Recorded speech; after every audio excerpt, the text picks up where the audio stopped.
సరే ఇక దేశంలోనే 34,600 టన్నుల బంగారం ఉంది. అంటే దాదాపుగా భూమి నుంచి తవ్విన బంగారంలో 20% మన వద్దే ఉంది. అంటే భారత్ సూపర్ పవర్గా అవతరించనుందా? ఎస్ అండి. ఇప్పుడు భారతదేశంలో బంగారం ఎంత ఉంది అంటే అందరూ అనుకుంటారు 880 టన్నులు, ఇది RBI దగ్గర ఉంది అని మాత్రమే మనకు చెప్తూ ఉంటారు. కానీ ఒక్కటి గుర్తుపెట్టుకోవాలి, ఇవన్నీ central banks, United states of America first ఉంది 8,000 టన్నులు, తర్వాత జర్మనీ, జపాను, తర్వాత ఇటలీ, ఈ దేశాలు ఉన్నాయని చెప్తారు. కానీ ఒకటి గుర్తుపెట్టుకోవాలి, ఈ టాప్ 10 కంట్రీస్ దగ్గర ఉన్న బంగారం అంతా కలిపిన దానికంటే ఎక్కువ బంగారం ఇండియాలో ఉంది. ఎంత అంటే 34,000 నుంచి 35,000 టన్నులు, 35,000 టన్నుల బంగారం ఇండియాలో ఉంది. ఇలా చెప్పినా మనకు అర్థం అవుతుంది ఇంత బంగారం భారతదేశంలో ఉందని.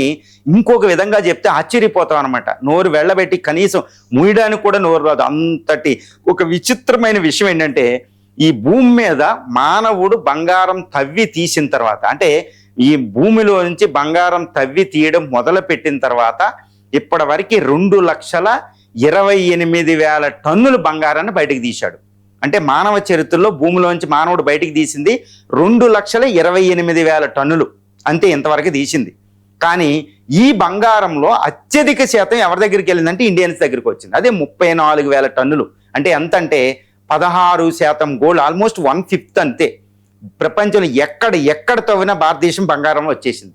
ఇలా భారతదేశంలోనే బంగారం ఎందుకు పోగడిందంటే, మనం ఈ తరం కాదండి, బ్రిటిష్ వాడి తరం కాదు, గత 6,000 సంవత్సరాల నుంచి భారతీయులు బంగారాన్ని పోగు చేస్తున్నారు. 6,000 సంవత్సరాల నుంచి. చూడండి, ఇప్పుడు పురాణ పాత్రలు రాముడు, కృష్ణుడు చూస్తే సీత కంటే రాముడే ఎక్కువ ఆభరణాలు ధరిస్తాడు, కృష్ణుడే ఎక్కువ ఆభరణాలు ధరిస్తాడు. అవునా కదా? అది ఏంటంటే ఇండస్ వ్యాలీ సివిలైజేషన్లో మన సాంప్రదాయం, పురుషులే ధరించేవారు. అప్పటి నుంచి బంగారం పోగొట్టడం అదొకటి. రెండోది ఏంటంటే, బంగారాన్ని వీళ్ళు ఏంటంటే ఒక ట్రెడిషనల్గా ఐశ్వర్యానికి ప్రత్యేకగా చూస్తారు భారతీయులు, ముఖ్యంగా స్త్రీలు. ఇప్పుడు చూడండి, ఎంత కట్టిక పేదరికంలో ఉండి ఒక పెళ్లి చేస్తే ముఖ్యంగా బంగారం అయితే పెడతారు, ఏం పెట్టినా పెట్టకపోయినా గుర్తుపెట్టుకోవాలి. అది ఐశ్వర్యానికి, లక్ష్మీదేవికి వైభవం ఉంటుంది. కల్చరల్లో రిలీజియస్ ట్రెడిషన్ అయింది. తర్వాత ఇంకోటి ఏంటంటే, భారతదేశంలో ఇంత బంగారం ఎందుకు పోగడింది అంటే ఒక్కటే ఒక కారణం అండి. ప్రపంచ వాణిజ్యంలో భారత్ నెంబర్ 1 అనమాట. యాంగూస్ మాడిసన్ రిపోర్టుల ప్రకారం ఆయన వల్ల ప్రపంచంలో వాణిజ్యం చేస్తే అప్పుడు ఈ మార్కం డబ్బులు కాదు, బంగారం రూపంలో వచ్చేది. అందుకని ప్రపంచంలో బంగారం ఎక్కడతోని ఇండియా వచ్చేది, వెండి, బంగారు ఆభరణాలు. ఇవి రాజుల దగ్గర నుంచి ఈ టెంపుల్స్ దగ్గరికి వెళ్ళిన దానాల రూపంలో. ఈ విధంగా బంగారం పోగుపడింది. బ్రిటిషోడు, ఇస్లాం చక్రవర్తులు ఎంతమంది వెళ్ళినా ఈ బంగారాన్ని టెంపుల్ దగ్గర ఉన్న దొంగిలించగలరు, కానీ ప్రజల దగ్గర దొంగిలించలేకపోయారు. ఈ 34,000 టన్నుల బంగారం 65% ఆభరణాల రూపంలో ప్రజల దగ్గర ఉంది, ప్రైవేట్ అసెట్స్గా. 95% ప్రజల దగ్గరే ఉంటుంది ఆల్మోస్ట్. మిగిలిన 26% దగ్గర 4,000 టన్నులు టెంపుల్స్ దగ్గర ఉందండి. ఇదనమాట. అంటే ఏంటి, ఈ ప్రపంచంలో ఎవ్వడు ఎంత దోపిడీ చేసిన ఇండియాలో బ్రిటిషోడు కూడా ఈ బంగారాన్ని మాత్రం దొంగిలించలేపారు. అందుకే నేను చెప్తాను, భారతదేశంలో స్త్రీలే ఈ దేశాన్ని రక్షించారని. ఇప్పుడు ఎంత అంటే 34,000 టన్నులు ఇప్పుడున్న రేటు ప్రకారం దాని కాస్ట్ ఎంత అంటే ఇండియన్ ఎకానమీ కంటే ఎక్కువ. Indian economy $4.5 trillion. కానీ ఇప్పుడున్న రేటు బంగారం ప్రకారం, బంగారం రేటు 10 గ్రాములకి ఈ రేటు ప్రకారం 2,50,000, 2,70,000 చూస్తే ఎంతో తెలుసండి విలువ. ఇండియన్ ఎకానమీ $4.5 ట్రిలియన్ అయితే దీనిది $6 ట్రిలియన్ భారత ఆర్థిక వ్యవస్థ కంటే ఎక్కువ ఉంది. అంటే అందరికీ రావాల్సిన క్వశ్చన్ ఒకటే, మరి ఈ బంగారాన్ని దేశం కోసం ఉపయోగించుకుంటే సూపర్ పవర్ అవుద్దని. ఎస్ అండి, భారతదేశం సూపర్ పవర్ అవడానికి ఆడ నుంచి పెట్టుబడులు, వరల్డ్ బ్యాంక్ నుంచి పెట్టుబడులు, నానా ఆంక్షలతోటి వాడి కన్సెషన్ ఇచ్చి తెచ్చుకుంటున్నాం. కానీ భారతీయుల దగ్గరే బంగారం ఉంది. దీన్ని ఉపయోగించగలిగితే దాన్ని ఏదో అమ్మేలా అవసరంలే, దాన్ని పెట్టుబడి కింద సాధనంగా మారిస్తే భారతదేశం సూపర్ పవర్ అయిపోతుంది. That is the power of India అనమాట. అందుకనే భారతదేశాన్ని మనం ఒకటి అంటాం, it's a poor country inhabited by rich people అంటారు.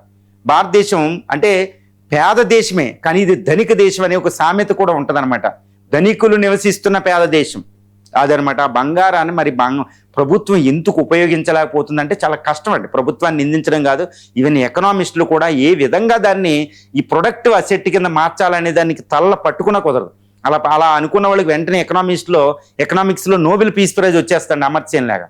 మరి ఎలాగంటే ఇప్పుడు ఏ విధంగా అంటే గోల్డ్ మానిటైజేషన్ స్కీమ్ అంటే అది విఫలమైంది. 2025 మార్చిలో ఆపేసాం. మళ్ళీ ఇంకొక దానికి భారత ప్రభుత్వం తీసుకురావాల్సి ఉంది. మరి ఇది ఎలా తీసుకురావాలి? ఈ రూరల్ ఏరియాలో ఉన్న బంగారాన్ని ఎవ్వరూ కూడా బయట పెట్టలే, ఎప్పుడు బయట పెట్టలే చరిత్రలో. మరి ఇప్పుడు ప్రభుత్వాన్ని నమ్మి బంగారాన్ని బయట పెడతారా, వడ్డీలకు పెడతారా? ఇవన్నీ మనం జాగ్రత్తగా గమనించాలి. అంటే భారతీయుల సంస్కృతి, వాళ్ళ రిలీజియస్ సెంటిమెంట్స్ని, మత సాంప్రదాయాల్ని గౌరవిస్తూ వాళ్ళకి ఆర్థిక భరోసా ఇవ్వగలిగే విధంగా ఆ పథకం ఉండాలి. మరి ఈ ఎకనామిక్స్ కంటే ఎకనామిక్స్, మరి ఈ సూత్రాన్ని ఏ విధంగా ఈ బంగారాన్ని భారతదేశం ఉపయోగించి భారతదేశాన్ని ఒక వికసిత భారత్గా మార్చుందో మనం చూడాలి. ఇప్పుడు మోడీ ప్రభుత్వం అయితే ఈ విషయం అంతా చాలా సీరియస్గా థింక్ చేస్తుంది, న్యూ మానిటైజేషన్ స్కీమ్ అని. మరి ఇది వస్తే దీన్ని ఇవ్వగలిగిద్దా అంటే కుదరదు, రాదు. బట్ ఇండియన్స్ కూడా తమ బాధ్యతను గుర్తెరిగి ప్రభుత్వాన్ని నమ్మి మనం దాన్ని పెట్టుబడి సాధనంగా మార్చడానికి కూడా మనం వంతు కృషి చేస్తే భారతదేశం సూపర్ పవర్ అయిపోతుంది.